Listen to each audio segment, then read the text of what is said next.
Flynn told CNN, "It is not true, not even close." Flynn declined to comment further for this story. In a separate incident, the two officials CNN spoke with said Flynn did not follow established security procedures when he shared classified intelligence with allies. Flynn has acknowledged that one, telling the Washington Post, "The investigation on me was for sharing intelligence with the Brits and Australians in combat, and I'm proud of that one. That was substantiated because I actually did it." Flynn says he had permission to share the classified information. In both cases, sources say the retired general was informally reprimanded at the time, but never charged with wrongdoing. And in 2010, while still serving as a senior officer, he published an article criticizing the state of U.S. intelligence operations in Afghanistan. CNN has learned that the CIA was so furious at Flynn for publicly disclosing shortfalls, it complained to the Pentagon, which had signed off on the article. Flynn joins tremendous access and credibility with Donald Trump. What makes General Flynn different from so many others that we've heard about on Donald Trump's transition team is he's the one with the real experience fighting on the ground in Afghanistan and Iraq. That was Barbara Starr reporting, and so the breaking news tonight, Donald Trump has offered the National Security Advisor job to General Flynn. On the phone now is CNN military analyst, retired General Mark Hertling, and back with us also is Jeffrey Lord. General Hertling, what do you make of this offer to General Flynn? What's he like? Well, I know Mike from, we were general officers together. We served in Iraq together. He's a career intelligence officer. He's very intense and passionate about the collection, assessment, dissemination, and the use of intelligence. He has lots of time as a staff officer. I knew him when he was the intelligence officer for JSOC, and we were working together in the northern part of Iraq, serving. He was giving us information on targets as well as working with General McChrystal. But as he passes into the NSA role, he's going to have to be the smartest guy in the room, taking after folks like Kissinger, Scowcroft, Haig, Condoleezza Rice, Brzezinski. He's got to build consensus with some heavy hitters like the SecDef, the SecState, the Vice President, the Chairman of the Joint Chiefs, and he's got to help the President find the right solutions for some of the most difficult military and diplomatic problems that he'll face. So this is a guy that's going to have to broaden his experiences from just collecting and disseminating military intelligence to getting into the strategic coordination and synchronization from many diverse resources. And he's going to have to be the guy that stands up in the room and builds consensus among some folks with some big egos. General Hertling, there were some who expressed surprise at the level to which General Flynn went out for Donald Trump on the campaign trail. Some of the things he said about Hillary Clinton, about Obama. Were you surprised by that? And do you think he's up to this job? I was, Anderson. I thought some of the things that he did say on the campaign trail were somewhat unprofessional and a little bit too passionate. You know, it's one thing to support a candidate, it's another thing to lead choruses of lock her up as he did at the Republican convention.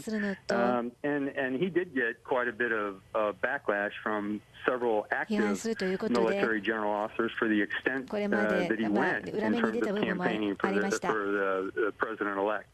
But you know, everybody chooses their own path, and even though he took a lot of feedback from serving general officers and some retired general officers, that's the way he thought he should go in supporting this particular candidate. And I think part of it was he had such a disdain for the acting for the president at the time that contributed to some of the commentary as well. Is it clear to you what happened to him in the Obama administration? Because you know, I remember reading he had said he hadn't met with Obama for a long period of time as he was running the Defense Intelligence Agency. It seemed like he was frozen out at a certain point. I don't think you're going to see the director of the Defense Intelligence Agency meeting a lot with the president. And in fact, I don't think he was he had much contact at all with the president. In fact, he was asked at one point how many times he'd met with the president and didn't describe how many times that was because it probably wasn't much. I mean, he filters all the defense intelligence through the chairman of Joint Chiefs, and it's one of many realms of intelligence the president gets. So again, that's the consensus piece of intelligence building when you get in the Oval Office. It's not only the national intelligence, it's CIA, it's DIA, it's NSA, it's NRO, and all the different intelligence agencies coming together. So you're not going to put all those folks in one room and have them squabble in front of the president. So I don't think Mike really had a whole lot of input directly to the president, but I felt he probably felt the president did not give him due justice when he provided some information on ISIS as it was building, and I think he held that against the president for the rest of the time in. But again, his boss at the time was the director of national intelligence, and I think there were probably some issues with personalities between the various intelligence chiefs at the time.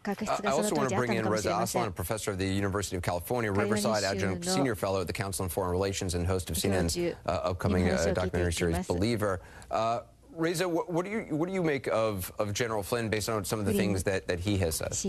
Well, I think it's quite concerning to think that our national security advisor, someone who, of course, is going to have to be dealing with a very real threat from certain Muslim-majority countries, has been on record saying things like Islam as a religion is a cancer, that it's not even a religion, it's an ideology. He said, quote, that fear of Muslims, not fear of radical Islam, not fear of Muslim terrorists, fear of Muslims is rational. I think these are going to be very difficult ideas for him to reconcile with this new position that the president-elect has put him into. Jeffrey Lord, as a Trump supporter, obviously he has been very loyal to Donald Trump. He's been out on the campaign trail, as we discussed. What do you think of him as national security advisor? I think it's the perfect fit for him. I think that's exactly where it should be.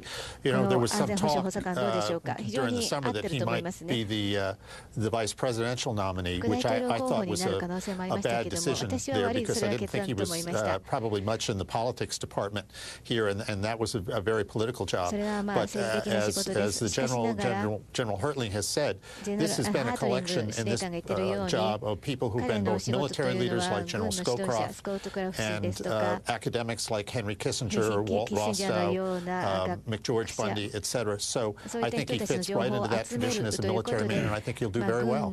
In terms of consensus building, in terms of that, Jeffrey, do you have any concerns based on what you heard from General Hertling and some of the? No, I mean that's a valid point the general makes, but I really do think that he'll adapt. I mean, this will be his job, and he will have to do it, and I'm sure he will. And the comments that Reza pointed to.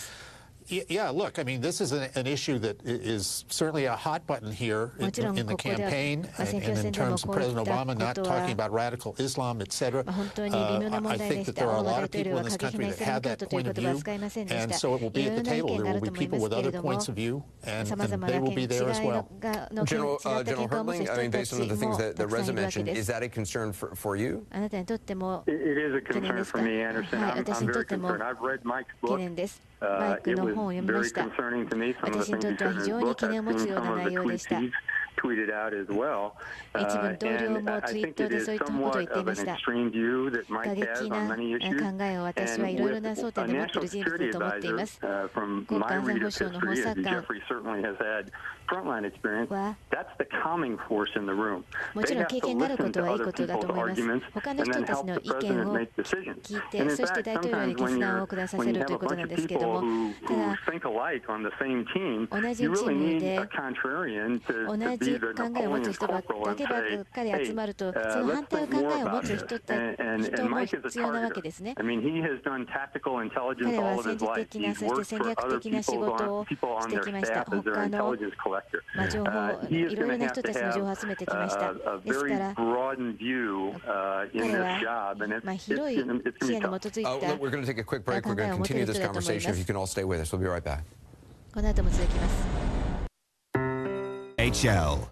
Breaking news, Donald Trump offering Michael Flynn the National Security Advisor job, a position traditionally viewed as one suited for a so-called honest broker, various points of view. General Flynn, on the other hand, is certainly known as a passionate advocate. He has battlefield experience. Back with us, Jeffrey Lord, Lieutenant General Mark Hertling, and Reza Aslan.